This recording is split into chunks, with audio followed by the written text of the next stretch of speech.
안녕하세요. 안녕들 하시길 바라겠습니다. 좋으신 우리 주님의 은총과 평강이 교우 여러분의 삶과 가정 위에 함께하길 축복합니다. 목사님께서 소개해 주셨듯이 저는 남쪽으로 1시간 반에 위치한 로체스터에서 왔습니다. 여러분들보다 약간 따뜻한 곳에 살고 있습니다. 제가 그곳에 오기까지는 또 많은 여정이 있었고요. 저는 젊어서부터 선교사가 되어야겠다는 생각을 가져왔었고, 결혼하고 또 전임 사역 부목사로 사역한 교회에서 파송을 받고 2015년에 중국의 시안이라는 도시로 파송을 받았습니다. 그런데 제가 그렇게 빨리 추방을 당할지는 몰랐습니다. 4년 만에 제가 추방을 당했고 2019년 2월에 그런 일이 있었습니다. 근데 중국에 있을 때 조금 온라인으로라도 공부를 좀 더 해야겠다 싶어가지고 패사디나 캘리포니아에 있는 플러 신학교에 제가 지원을 한 상태였었고요.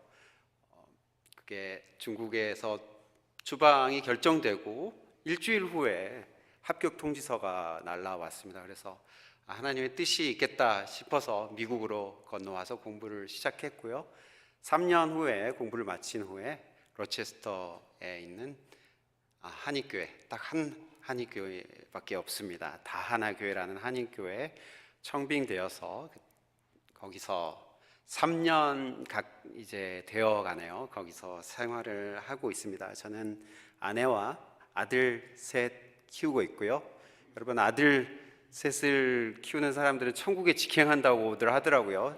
이 땅에서 지옥을 맛봤기 때문에 네, 아내를 존경하고요, 사랑합니다. 예, 선교사로 헌신하면서 하나님이 보내신 곳은 어디든지 가겠습니다 했더니 하나님이 미국 내에서도 가장 추운 곳으로 이렇게 보내셨습니다. 여러분들도 어찌어찌 하다 이곳까지 오셨습니까? 특별히 나이 드신 분들, 이 미국의 삶에 정착하시는 것들이 참 쉽지 않으셨을 텐데, 많은 눈물과 또 고통의 시간들이 있으셨을 텐데 이렇게 잘 견뎌오시고 여기까지 오시느라 너무 수고하셨습니다. 존경에 마지 않습니다. 어느덧 그렇게 시간은 흐르고 세월은 흘러서 2025년이 되었습니다. 올해는 푸른 뱀의 띠라고 하는데요, 여러분 모두에게 좋은 일들이 가득하기를 먼저 축복합니다. 하지만 새해가 되었음에도 막막한 현실과 답답한 현실 속에서 불안과 염려에 사로잡힌 분들이 계실 수도 있을 것 같습니다. 해놓은 일 없이 자꾸 시간만 이렇게 가는 것은 아는지 답답한 마음들이 들 때가 많습니다. 남녀노소 불문하고 새해가 되면은, 때마침 지난주 수요일이 우리 음력으로 새해였었죠. 설날이었는데, 이렇게 새해가 들면 한 살이 또 이렇게 먹게 되면 우리가 드는 생각이 있습니다. 참 세월이 빨리 간다는 것이죠.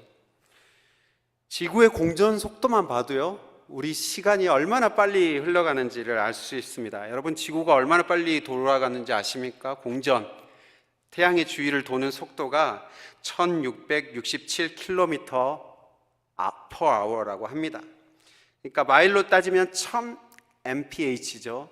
1000마일로 1시간에 도는 건데, 지구상의 어떤 비행체도 이것보다 빨리 움직이는 비행체가 없습니다. 그런데 여러분, 지구가 똑같은 속도로 자전을 하면서 태양 주위를 도는데, 이렇게 빨리 도는데 여러분, 지구가 돌아가는 것을 느끼실 수 있는 분 있으십니까? 아무도 우리는 이 지구가 움직인 것을 느끼지 못합니다. 창조주 하나님의 놀라운 신비입니다.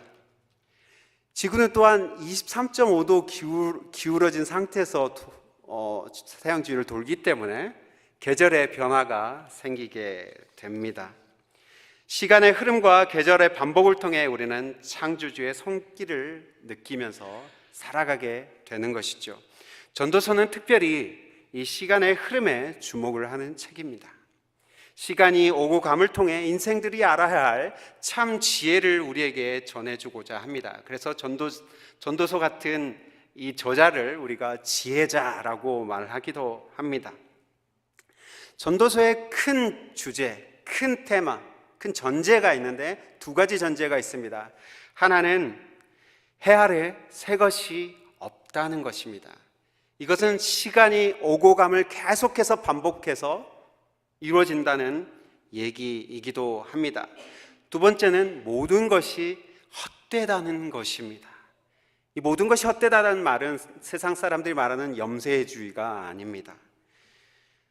헛되다라는 히브리 말 헤벨은요, 숨, 바람, breath, breathe 이런 뜻을 가지고 있는 말입니다.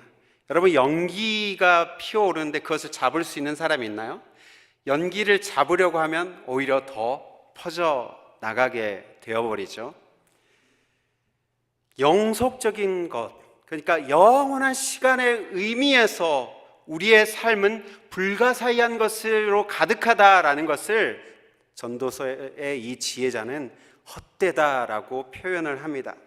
그러니까 우리가 할 수 있다고 생각하는 것, 우리가 이해할 수 있다고 생각하는 것에 의해서 세계와 우리의 삶을 통제하려고 애쓰지만 우리가 추구하는 통제력이 우리를 벗어나 버릴 수밖에 없다라는 것을 헛되고 헛되다라는 말로 이 전도자는 우리에게 얘기를 합니다. 특별히 오늘 읽었던 전도서 3장은 전도자의 핵심적인 생각을 담고 있습니다. 전도서 3장 1절에서는 모든 일에는 다 때가 있다고 말합니다. 세상에 일어나는 모든 일이 알맞은 때가 있다고 합니다. 태어날 때가 있으면 죽을 때가 있고, 심을 때가 있으면 뽑을 때가 있고, 통곡하여 울 때가 있으면 웃을 때가 있습니다. 전쟁을 치를 때가 있으면 평화를 누릴 때가 있는 것이죠. 전도자는 대립되는 쌍을 통해 때를 알고 행동하는 것이 지혜라는 것을 우리에게 알려주고 싶어 합니다. 이렇게 대립되는 쌍을 이항대립이라고 하는데요, 2절부터 8절까지 이 이항대립이 쭉 열거되어 있습니다. 이렇게 반대되는 두 개념을, 두 항목을 이렇게 대립시키는 두 가지 이유가 있는데요, 첫 번째 이유는요, 하나님께서 때를 따라 모든 일을 아름답게 하셨기 때문입니다. 두 번째는 하늘 아래 모든 일이 반드시 끝이 있다는 것을 알려주기 위해서입니다. 먼저 하나님은 모든 일을 때를 따라 아름답게 하셨습니다. 때를 따라 아름답게 하셨다는 이 말은요, 하나님이 보시기에 적당한 하나님의 목적을 이루기 위해 라는 뜻을 갖고 있습니다. 그러니까 모든 일이 하나님의 목적을 이루기 위한 적당한 때가 있다는 것이죠. 그리고 그 때에 이루어지는 적당한 행동은 아름다운 행동이라고 전도서 3장에서는 얘기해 주고 있습니다. 여러분, 한 살 먹은 아기가 적당한 행동은 뭘까요? 한 살 먹으면 아이들이 걷기 시작합니다. 저도 아이 셋을 키워봤기 때문에 몇 개월 되면 뭘 하는지 이제 대충 압니다. 한 살이 되면, 12개월 이상이 되면 아이는 걸어야 합니다. 한 살 먹은 아이는 걸을 때 가장 아름답습니다. 그리고 물이 들어올 때 가장 아름다운 것은 뭘까요? 노를 젓는 것이겠죠. 봄이 되면 아름다운 것은 무엇입니까? 씨를 뿌리는 것이겠죠. 학생들에게 아름다운 것은 무엇이겠습니까? 공부를 열심히 하는 것입니다. 공부는 마치 씨를 뿌리는 행동과 같죠. 그때 저 때에 씨를 제대로 뿌려두지 않으면 적당한 때에 열매를 거두지 못하기 때문입니다. 두 번째로 하늘 아래 있는 모든 일에는 시효가 있습니다. 시작이 있으면 끝이 있다는 뜻이죠. 좋은 일이든 나쁜 일이든 여러분 반드시 끝이 있습니다. 이 지혜가 우리에게 필요합니다. 우는 때는 웃는 때에게 반드시 그 자리를 물려주어야 합니다. 겨울은 봄에게 그 자리를 양보할 때가 옵니다. 미네소타의 겨울이 아무리 춥더라도 네거티브 막 20도까지 떨어지더라도 봄은 반드시 오는 것입니다. 하나님이 제때에 알맞게 만드셨습니다. 그때마다 아름다움이 있는 것이죠. 젊은 사람 나름대로 아름답고 백발은 백발 나름대로 아름다움이 있는 것입니다. 각각의 때가 하나님이 보시기에는 다 좋다는 말입니다. 인간이 보기에는 좋은 때나 나쁜 때가 있지만 하나님 보시기에는 모든 것이 아름답습니다. 11절은 전도서의 핵심적인 지혜를 담고 있습니다. 원리적으로 행동하는 것도 중요하지만 때를 따라 그 목적에 맞는 행동을 하는 것도 중요하다는 것을 우리에게 이 말씀 구절은 알려줍니다. 저희 교회 어떤 부부가 미국에 유학을 왔는데 처음 몇 년은 아이를 갖지 않기 위해 노력했다고 합니다. 근데 자매님이 몇 년이 지나자 오늘 내가 아이를 가져야겠다는 마음을 갑자기 가졌다고 합니다. 그리고 노력을 했는데 몇 년 동안 아기가 안 생긴 거예요. 몇 년이 지나서 아기가 드디어 생겼습니다. 그리고 한참이 지난 시간들을 돌아보면서 하나님이 왜 그때 아기를 주시지 않았는지 깨달아지더라는 거예요. 만약에 그때 애를 낳았으면 기숙사 방에서 아이를 키우면서 엄청 고생을 했을 거라는 얘기죠. 하나님의 어떤 배려가 느껴지더라는 겁니다.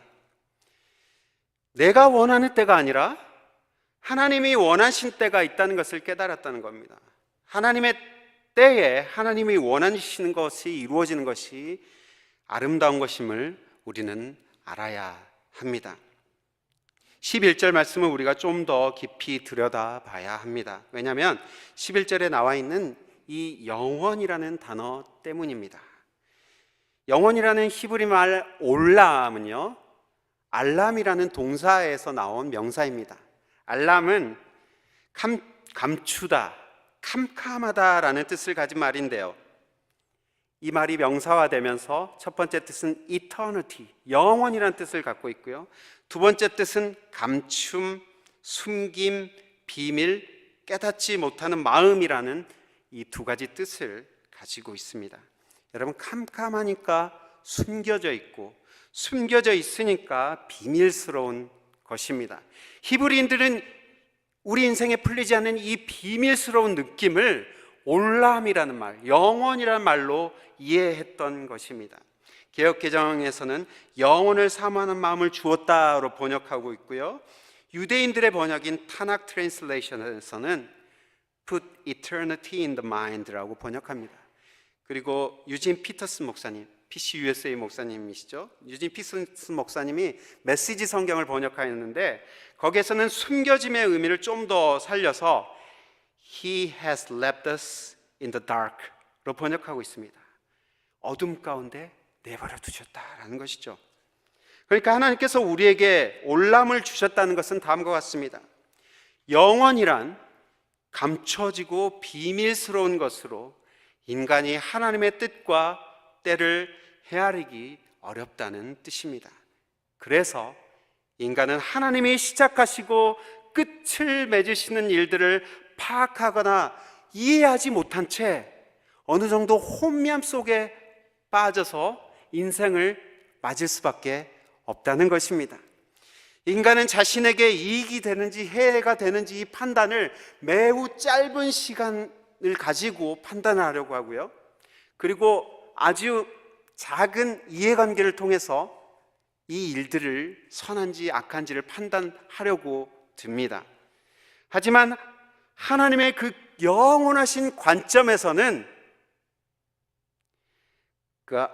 이 일들은 비밀 가운데 있고 이 일들이 오히려 하나님의 뜻을 담고 있다는 것을 알으라고 이렇게 전도자는 11절에 우리에게 영혼을 사모하는 마음을 가져라 라는 그 말로 이것을 얘기해 주고 있는 것입니다. 11절에 히브리 성경을 제가 개인적으로 번역해 보았습니다. 모든 각각의 일을 하나님은 각각의 때에 알맞게 행하십니다. 심지어 그들 마음 안에 감춤, 그러니까 비밀, 오리무중 상태의 인식 불가능한 상태를 우리에게 주십니다. 왜냐하면 사람이 하나님이 행하시는 일에 처음부터 끝을 발견하지 못하도록 하기 위함입니다. 하나님이 비밀스러운 상태로 우리의 삶을 내버려 두신다는 것이죠. 하나님이 이 대립적인 때와 기한의 반복의 순환 속에서 사는 인간이 하나님의 측량할 수 없는 신비한 역사심을 받아들이고 하나님을 경외하는 마음을 품기를 원하신다는 것이죠. 그 비밀스러움 안에서 하나님과 연결되고 하나님을 경외하고 하나님과 잇대어지는 삶을 살기를 우리 하나님 바라신다는 얘기입니다. 우리 삶에 풀리지 않는 수수께끼들을 가지고 하나님께 나와 하나님의 뜻을 물으며 겸손히 하나님과 동행하시기를 바란다는 말입니다. 우리는 당장에 내 눈앞에 벌어지는 일로 내 인생이 끝날 것처럼 생각하지만 하나님의 영원의 관점에서 보면 아무것도 아닐 수 있습니다. 죄송하지만 제 얘기 좀 잠시 나누겠습니다. 지난주는 아니고요. 1월이 막 시작되면서 새해가 맞으면서 아주 부푼 마음으로 새해를 시작했습니다. 그런데 1월 2일이 되자마자 아주 큰 사고가 저희에게 일어났습니다. 1월 2일 오후 5시 45분 로체스터 인근에 약간 외지에 저희 아들의 친구 집에 아들을 내려놓고 집에 돌아오는 길에 사슴이 갑자기 저희 차 앞으로 뛰어들었습니다. 그러면서 뭔가 많이 차가 망가졌어요. 집에 와보니까 라디에이터가 찌그러져 있고 막 연기가 나 있더라고요. 저희야 보험으로 처리할 수 있지만 보험도 못 드는 우리 불쌍한 사슴은 그렇게 저희에게 당했는데 왜 그 녀석이 그렇게 뛰어들었나 모르겠습니다. 어쨌든 간에 보험회사에서 또 해준다고 하니까 수리를 맡겨야겠다. 그리고 한번 돌아보면서 그래, 인명피해도 나지 않았고 또 그동안 평범하게 이렇게 운전할 수 있었던 삶이 정말 기적이고 감사한 일이었구나 라고 그렇게 생각을 하고 며칠을 지냈습니다. 그런데 보험회사에서 연락이 왔더라고요. 피해가 생각보다 심하기 때문에 토탈 로스를 해야겠다. 갑자기 날벼락을 맞은 듯 하얘졌습니다. 이거 어떻게 해야 되지? 보상된 가격으로는 저희 차의 수준의 차를 구할 수가 없었습니다. 훨씬 많은 마일이나 높은 연식, 그러니까 오래된 연식을 살 수밖에 없었습니다. 아이들은 선교지에 있을 때부터 새 차를 사자고 그렇게 막 노래를 불렀는데 아들 셋들이 얼마나 차를 좋아하겠습니까? 근데 형편에 따라서 허름한 중고차를 사야만 했죠. 근데 그나마 저희가 가지고 있었던 가장 좋은 차였고요. 또 그때는 저희가 차가 한 대밖에 없는 상황이었습니다. 좀 세컨차가 있으면 좋겠다라고 좀 기도하고 있는 상황에서 한 대 있는 그 차마저 하나님이 가져가 버리니까 얼마나 이해가 안 됩니까? 하나님 꼭 그러셔야 됐습니까? 욥의 심정이 저의 마음에 들더라고요. 세컨차가 아니라 필요한 상황에서 퍼스트차까지 가져가신다고? 하나님께 정말 원망하면서 막 부르짖는 기도를 막 들었어요. 그런데 여러분, 반전이 기다리고 있었습니다. 궁금하시죠? 하나님의 영혼의 관점에서 내 일을 제가 바라보지 못하고 있었던 겁니다. 지난 월요일에 적당한 중고차를 서칭하고 이제 보러 가야겠다. 그래서 로체스터의 모처로 이제 가려고 집을 나서려고 한 차였습니다. 저희 교회가 이제 어느 미국 교회를 렌트해서 사용하거든요. 오후 3시 예배가 있습니다. 그래서 제가 오늘 여러분 앞에 지금 설 수 있는 것이고요. 어쨌든 그 전날 주일에 제가 미국 교회 렌트에 쓰고 있는 미국 교회 목사님에게 저 상황을 알려주면서 혹시 당신 교회에 중고차를 이제 처분을 해야 되는 사람 있으면 저에게 좀 연결해 주십시오라고 이제 부탁을 해놓은 상황이었습니다. 근데 문자가 그때 딱 집을 나가려고 할 때 문자가 그 목사님께 띵 왔습니다. Are you ready for some good news? 나왔더라고요. 목사님 교회에 계시는 한 백인 할머니께서 저희의 차 구입을 위해서 엄청난 양의 재정을, 헌금을 저희를 위해서 하고 싶다라는 소식이었습니다. 할렐루야. 저희는 중고차를 생각했는데 하나님은 새 차를 생각하고 계셨더라고요. 덕분에 저희가 새 차를 살 수 있었는데 그 할머니는 5살에 아버지를 따라서 저 아프리카 짐바브웨로 선교사로 나갔던 그런 할머니셨어요. 저희 한국 전쟁이 일어나기 전부터 벌써 아프리카로 선교사로 나갔던 분이에요. 근데 MK였던 거죠, 미셔널 키즈. 그런데 저희 아이들이 또 미셔널 키즈 아니었겠습니까? 근데 이런 조금 애잔한 마음이 또 들었던 것 같아요. 그래서 저희를 위해서 그렇게 기꺼이 이렇게 선물을 주셨고, 지난 목요일에 새 차를 계약해서 여기까지 올 수 있게 되었습니다. 네, 감사하고요. 영혼의 관점에서 내 불행을 바라보지 못하고 해석하지 못했던 제 어리석음을 하나님 앞에 회개했습니다. 우리의 삶의 평범함에 대해 감사하는 태도와 함께 불행처럼 보이는 일들을 통해서 하나님의 목적이 이루어질 수 있다는 이 긍정성을 놓치지 말아야겠다는 그런 교훈을 깨달았습니다. 이것이 전도자가 우리에게 전하는 영혼을 사모하는 마음이 아니겠습니까? 전도자는 영혼을 사모하는 자들, 그러니까 비밀스럽게 감춰져 있는 인생의 신비를 깨닫는 자들에게 주신 행복이 있다고 말합니다. 12절, 13절 말씀, 이어지는 말씀 우리가 같이 한번 읽어볼까요? 같이 읽을 수 있는 상황이죠? 같이 읽어보겠습니다. 시작. 안 나왔네요. 네, 제가 이 말씀을요 세번역으로 한번 읽어드릴게요. 여러분 개역개정 성경을 많이 읽으셨으니까 세번역으로 제가 읽어드리겠습니다. 이제 나는 깨닫는다. 기쁘게 사는 것, 살면서 좋은 일을 하는 것, 사람에게 이보다 더 좋은 것이 무엇이랴. 사람이 먹을 수 있고 마실 수 있고 하는 일에 만족을 누릴 수 있다면 이것이야말로 하나님이 주신 은총이다. 아멘. 여러분, 수수께끼 같은 인생을 살아가지만 거기서 낙심하거나 좌절하지 않는 것입니다. 오히려 기쁘게 살아가야 합니다. 계속해서 착한 일을 멈추지 말라고 합니다. 전도자는 이보다 더 좋은 삶이 어디 있냐고 묻습니다.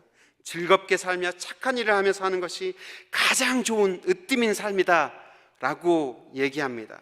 거기에 덧붙여서 먹을 수 있고 마실 수 있고 하는 일에 만족을 누릴 수 있다면 금상첨화다, 그것이 주님의 은총이다 라고 말합니다. 여러분, 삶이 이해가 되지 않게 흘러가더라도 그 안에서 일상의 평범한 삶을 즐기는 여유만 있다면 행복한 삶이다 라고 얘기하고 있는 것입니다. 주보를 보면서 제가 많은 감동이 있었습니다. 일상에서 하나님 나라를 이루는 교회, 너무나 좋은 문구입니다.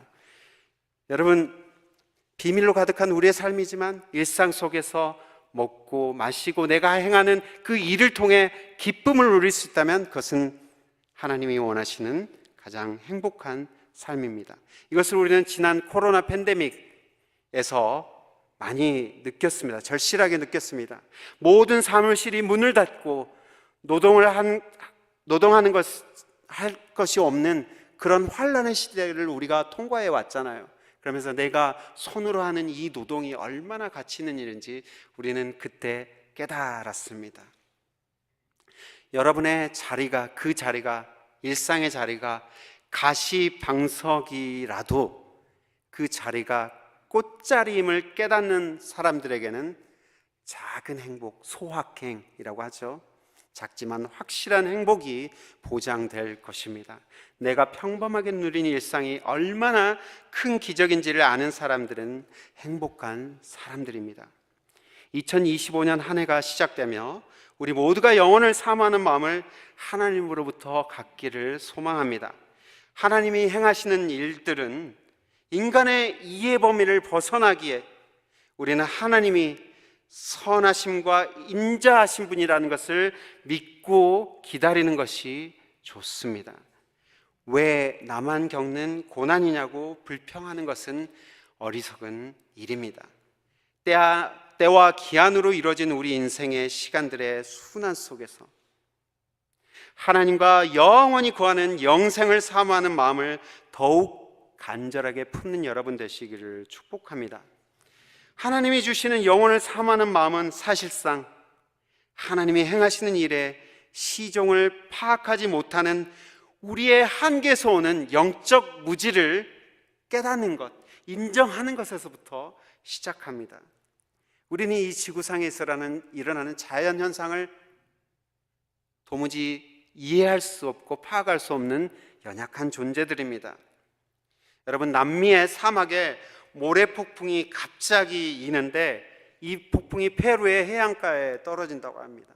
그러면 이 페루 해안가에 떨어진 이 사막의 모래들은 바다에 떨어지고 그것이 크릴새우 같은 작은 생명체들의 먹이가 됩니다. 그리고 그 크릴새우는 고등어 같은 물고기들이 그것을 먹고, 고등어를 또 고래가 먹고 가마우지들이 먹는 이런 놀라운 자연인 생명체들끼리 서로 연결된 이런 지구상에 우리는 살아가고 있고, 지구상에 벌어지는 모든 자연현상을 우리는 다 이해할 수 없습니다. 비밀 가운데 그렇게 살아가는 세상 속에 우리가 놓여 있는 것입니다. 여러분, 이 세상, 비밀스러운 이 세상을 살아가는 우리에게 불평, 불만보다 영원한 시간의 관점으로 우리의 삶을 더 큰 그림 속에서 해석하고 감사하는 삶이 되어야 합니다. 모든 때와 모든 일은 하나님의 목적 안에서 아름다워질 수 있습니다. 지금 내가 보내고 있는 그 시간이 나에게 최선의 시간임을 깨달을 때 우리는 행복한 사람들입니다. 어떤 때도 하나님 앞에서는 악한 것이 없습니다. 모든 것을 합력하여 선을 이루시는 하나님이 여러분의 2025년 한 해를 아름답게 하실 것을 믿습니다. 함께 기도하겠습니다. 살아계신 아버지 하나님, 비밀로 가득하고 정말 숨김으로 가득한 세상을 우리는 살아갑니다. 하나님께서 행하실 일들을 우리는 감히 헤아릴 수 없고 깨달을 수 없습니다. 주님, 그러한 삶 속에 우리가 하나님의 영혼의 관점으로 우리의 삶을 바라보게 하시고 매일매일 하루 일상의 삶을 감사함으로 만족하며 살아갈 수 있는 지혜를 얻게 하옵소서. 예수 그리스도의 이름으로 기도합니다. 아멘. 귀한 말씀 정말 감사드립니다. 여러분, 오늘 말씀을 들으시면서 그 말씀이 여러분 마음 가운데 어떻게 부딪히셨나요? 저도 말씀을 이렇게 들으면서 때로는 우리가 살아가면서 다 모든 순간을 해석할 수가 없잖아요. 그런데도 불구하고 스스로 해석하려고 했고 그것을 가지고 때로는 원망하기도 하고 불평하기도 했었는데 그것이 아니구나, 정말 하나님께서 우리에게 베풀어 주신 때가 있는데 라는 마음을 가져보았습니다. 우리 시간 같이 찬양하고 좀 기도했으면 좋겠는데요, 찬양 가운데 시선이라는 찬양이 있습니다. 우리의 눈을 내려놓고 우리의 눈을 하나님의 시선으로, 하나님의 마음으로 바라볼 때 그때 하나님께서 역사하심을 우리가 바라볼 수 있다라는 찬양이죠. 우리 함께 시간 찬양하고 오늘 주신 말씀을 붙잡고 같이 기도했으면 좋겠습니다.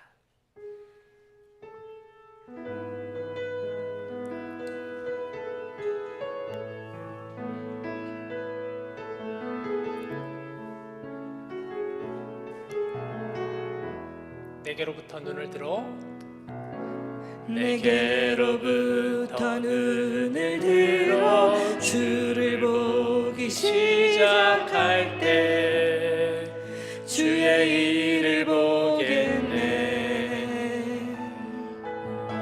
내 작은 마음 돌이키서 하늘에 꿈꾸게 하네. 주님을 볼 때 모든 시선을 주님께 드리고 살아계신 하나님을 느낄 때 내 삶은 주의 역사가 되고 하나님이 일하기 시작하네. 성령이 나를 변화시켜 모든 두려움 사라질 때 주의 일을 보겠네. 황폐한 땅 한가운데서 주 주님만을 알게 되리. 주님을 볼 때 모든 시선을 주님께 드리고 전능하신 하나님을 느낄 때 전능하신 하나님을 느낄 때 세상은 주의 나라가 되고 세상은 주의 나라가 되고 하나님이 우리 다시 한번 2절 찬양합시다. 모든 시선을 주님께 돌리고 모든 시선을 주님께 드리. 전능하신 하나님을 느낄 때 전능하신 하나님을 느낄 때 세상은 주의 나라가 되고 하나님이 일하기 시작하네. 우리 시간 같이 눈을 감고 여러분, 오늘 이 말씀을 통해서 여러분에게 주신 메시지가 무엇입니까? 우리가 하나님을 향해 그 시선을 들 때 그때 주님이 일하기 시작하심을 우리가 볼 수 있다라고 하였습니다. 이미 하나님은 일하고 계시는 분이세요. 우리를 통해 일하고 계시고 지금도 우리에게 선한 것으로 역사하시는 하나님이십니다. 오늘 목사님 주신 말씀처럼 우리로 하여금 영원을 사모하는 마음을 하나님 이 시간 허락해달라고. 때로는 지금 이 상황이, 이 환경이 나에게는 너무나 어려운 때라고 생각할 수 있지만 그보다 먼저 하나님을 내가 바라볼 수 있는 시선을, 하나님의 마음을 하나님 나에게 이 시간 갖게 해주시옵소서. 이런 마음을 가지고 우리 함께 이 시간 오늘 주신 말씀을 붙잡고 같이 함께 기도하겠습니다. 하나님 아버지 감사합니다. 오늘 이 귀한 말씀을 통하여 하나님 우리의 삶을 보게 하여 주시옵소서. 나의 시선으로, 나의 마음으로 이것을 보는 것이 아니라 우리 하나님의 시선과 하나님의 마음을 보게 하여 주시옵소서. 바로 그때에 주의 일하기 시작하심을 볼 수 있다 하였습니다. 우리의 모든 시선을 주님께 향하게 하여 주시옵시고 주님이 일하시는 그 주님의 역사하심을 보는 이 자리가 될 수 있도록 주님 인도하여 주시옵소서. 때가 있다 하였습니다. 모든 일에 다 때가 있다 하였습니다. 하나님 아버지, 우리와 함께 일하심을 보게 하여 주시옵소서. 하나님의 마음을 이 시간 부어주시옵소서. 하나님의 시선을 우리로 하여금 갖게 하여 주시옵소서. 하나님께 의지하며 하나님께 나아갈 수 있는 저희 모두가 될 수 있도록 오늘 주신 말씀을 붙잡고 이제 세상의 자리로 나아갈 수 있도록 하나님 도와주시옵소서. 주님 역사하여 주시옵소서. 하나님 우리와 함께하여 주시옵소서. 성령이여 나를 변화시켜 주시옵소서. 모든 두려움이 떠나가게 하여 주시옵소서. 주님을 보게 하여 주시옵소서. 하나님이 일하기 시작하심을 경험하게 하여 주시옵소서.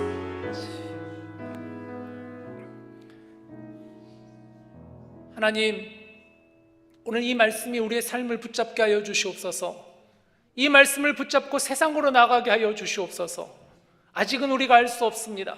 지금이 어떠한 때인지를 감히 우리가 측량할 수 없사오나 하나님께서 우리와 함께 하시기에, 하나님이 우리를 통해 일하시기에 이 시간 하나님의 마음을 깨닫게 하여 주시고 하나님의 시선으로 우리의 삶의 자리로 나아갈 수 있도록 우리 주님 인도하여 주시옵소서. 우리 주 예수님의 이름으로 기도드립니다. 아멘.